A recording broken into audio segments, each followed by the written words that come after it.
Mini JCB robot विशाल सांप। गोपाल एक गरीब किसान था।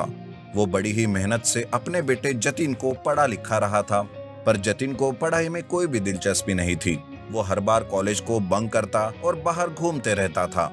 लेकिन जब ये बात गोपाल को पता चलती है, तब वो जतिन पर बहुत ही गुस्सा करता है। अरे जतिन, इतने सालों तक तुम मुझे धोखा देते आ रहे हो। मैंने क्या क्या सपने देखे थे तुम्हारे लिए और तुमने उन सब को मिट्टी में मिला दिया। पिताजी, मुझे माफ कर दीजिए। मैं कई बार आपसे सच कहना चाहता था, लेकिन आपसे कुछ नहीं कह पाया। चला जा यहाँ से, मुझे तुम्हारा कुछ नहीं सुनना और ना ही तुम्हारा चेहरा देखना है। अब चले जाओ यहाँ से। जतिन रोते हुए घर से जंगल की तरफ जाता है। जंगल में जाकर वो एक पेड़ के नीचे बैठकर रोते रहता है। तभी उसे एक मिनी जेसीबी दिखाई देती है। वो उसके पास जाकर उसे देखता रहता है। जतिन पढ़ाई में होशियार नहीं था, लेकिन उसे वाहनों में बड़ी ही दिलचस्पी थी। उस जेसीबी को देखकर जतिन कहता है, अरे ये जेसीबी तो बहुत ही खराब हो चुका है। लगता है किसी ने यहाँ इसे फेंक दिया है। एक काम करता हूँ, मैं इसे ठीक करता हूँ और बाद में इस मिनी जेसीबी से काम शुरू करता हूँ। कम से कम पिताजी का गुस्सा तब शांत तो हो जाएगा। ऐसा सोचकर जतिन अपने दोस्त के गैराज से कुछ सामान लेकर आता है और उस मिनी जेसीबी को ठीक करने लगता है। जैसे ही वो मिनी जेसीबी ठीक हो जाता है, तब अचानक से वो एक रोबोट में बदल जाता है, जिसे देखकर जतिन हक्का बक्का हो जाता है। अरे ये मिनी जेसीबी अचानक रोबोट में कैसे बदल गई? मैं मिनी जेसीबी से तो जैसे तैसे काम कर ले सकता, लेकिन अब इस रोबोट को कैसे ऑपरेट करूं? जतिन उस मिनी जेसीबी रोबोट को लेकर परेशान हो गया था और उसके ही बारे में सोच रहा था। तभी वहाँ एक चिंटू नाम का लिलीपुट भागते हुए आता है और वो जतिन के पास जाकर कहता है, सुनो इंसान, हमारी मदद करो। एक विशाल सांप ने हमारे लिलीपुट देश पर हमला बोल दिया है। हम सब जैसे तैसे तितर बितर करके भाग रहे हैं।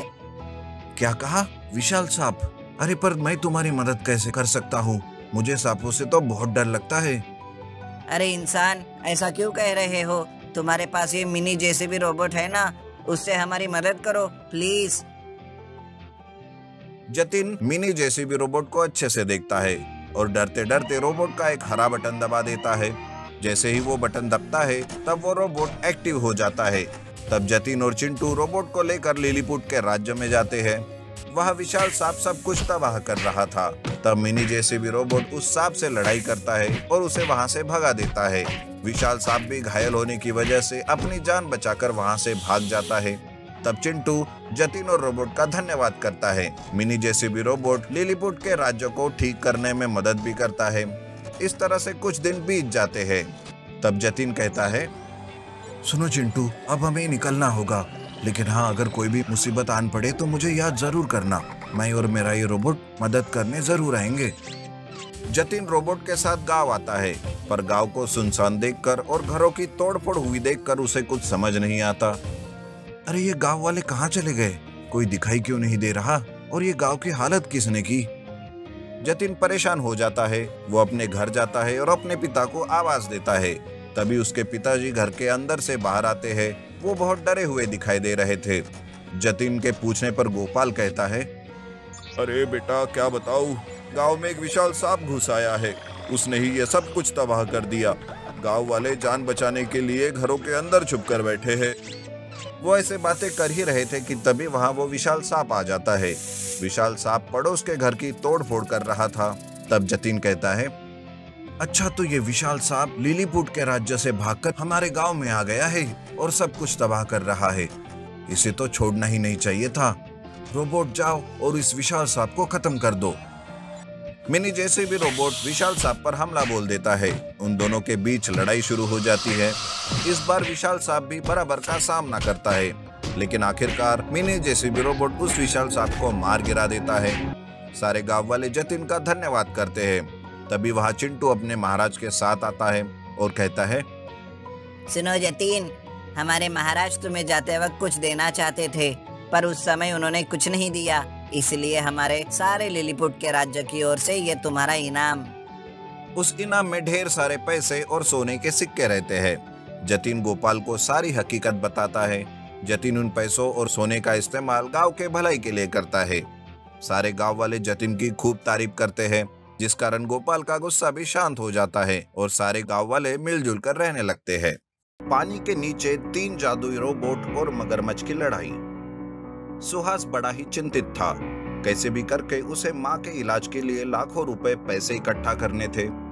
तब वो अपने दोस्त महेश के पास जाता है और उससे पैसों की मदद मांगता है।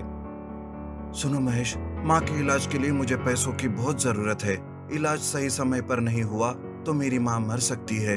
मैंने गांव में अपने रिश्तेदारों से सबसे पूछा, पर किसी ने भी मेरी मदद नहीं की। प्लीज तुम तो मेरी मदद करो। लेकिन महेश भी पैसों की मदद करने से मना कर देता है।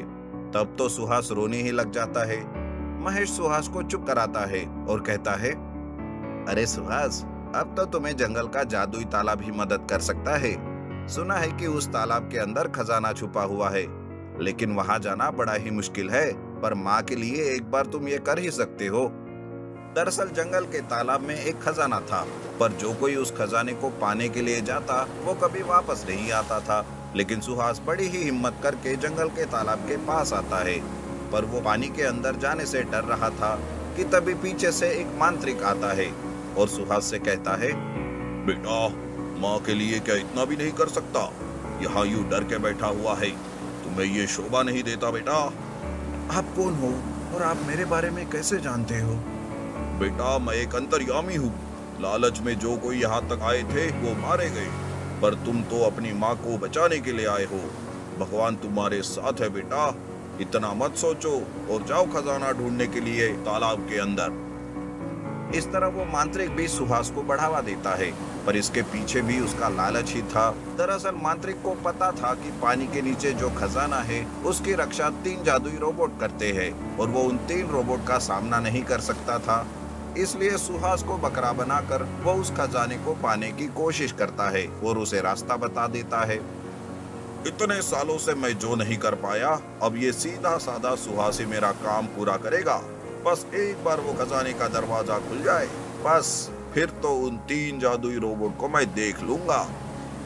सुहास भी तालाब के अंदर जाता है, उसके पीछे मांत्रिक भी। जैसे तैसे सुहास उस खजाने के दरवाजे तक आता है और वो जैसे ही दरवाजे को हाथ लगाता है वैसे ही वहाँ 3 जादुई रोबोट प्रकट हो जाते हैं। उसमें से एक रोबोट कहता है, दूर हो जाओ इस दरवाजे से और यहाँ से वापस चले जाओ। प्लीज तुम तो मेरी मदद करो। मुझे खुद के लिए नहीं बल्कि मेरी माँ के लिए इस खजाने से बस एक बूंद दे दो। मैं चुपचाप यहाँ से चला जाऊंगा और फिर कभी वापस नहीं आऊंगा। इस तरह सुहास विनती करने लगता है। उन तीनों जादुई रोबोट को सुहास पर दया आती है और वो खजाने का दरवाजा खोल देते हैं। सुहास अंदर जाकर खजाने से जितना चाहिए उतना ही खजाना ले लेता है, पर तभी वहाँ वो मांत्रिक हंसते हुए आता है और कहता है, आखिरकार खजाने का दरवाजा खुल ही गया। अब मैं सारे खजाने को पाकर दुनिया का सबसे अमीर आदमी बन जाऊंगा। मांत्रिक को सामने देखकर तीनों जादुई रोबोट उस पर हमला करने जाते हैं, पर तभी मांत्रिक अपनी जादुई शक्ति से वहाँ एक भयानक मगरमच्छ को प्रकट करता है। अब 3 रोबोट और मगरमच्छ के बीच में लड़ाई शुरू हो जाती है। तब मांत्रिक कहता है, अब तुम लड़ाई करते रहो और इधर मैं खजाना लेकर रफू चक्कर हो जाऊंगा। तुमने अपने लालच में मेरा इस्तेमाल किया। अब मुझे खजाना मिले या ना मिले, मेरी माँ का इलाज हो या ना हो, पर मैं तुम्हें तुम्हारे मंसूबे में कामयाब नहीं होने दूंगा। सुहास मांत्रिक को रोकने की कोशिश करता है। उधर 3 जादुई रोबोट मगरमच्छ से लड़ाई कर रहे थे। कितना भी करो पर मगरमच्छ मारा ही नहीं जा रहा था। तब एक रोबोट अपने आप से आग उगलता है और उस आग में मगरमच्छ को जलाकर खाक कर देता है। मगरमच्छ मरने के बाद वो तीनों जादुई रोबोट खजाने के पास आते हैं। वो तीनों मिलकर मांत्रिक को पकड़कर उसी खजाने के अंदर उसे बंद कर देते हैं। सुहास भी रोबोट से माफी मांगने लगता है। तभी एक रोबोट कहता है, माफी मांगने की कोई जरूरत नहीं है सुहास, तुम्हारी सच्चाई हम जानते हैं। दरअसल ये मांत्रिक ने पहले भी ऐसे कई काम किए हैं, तुम जा सकते हो। उस खजाने में मांत्रिक कैद हो जाता है तो सुहास खजाना लेकर घर वापस आता है और अपनी माँ का इलाज करके खुशी खुशी से जीवन बिताता है।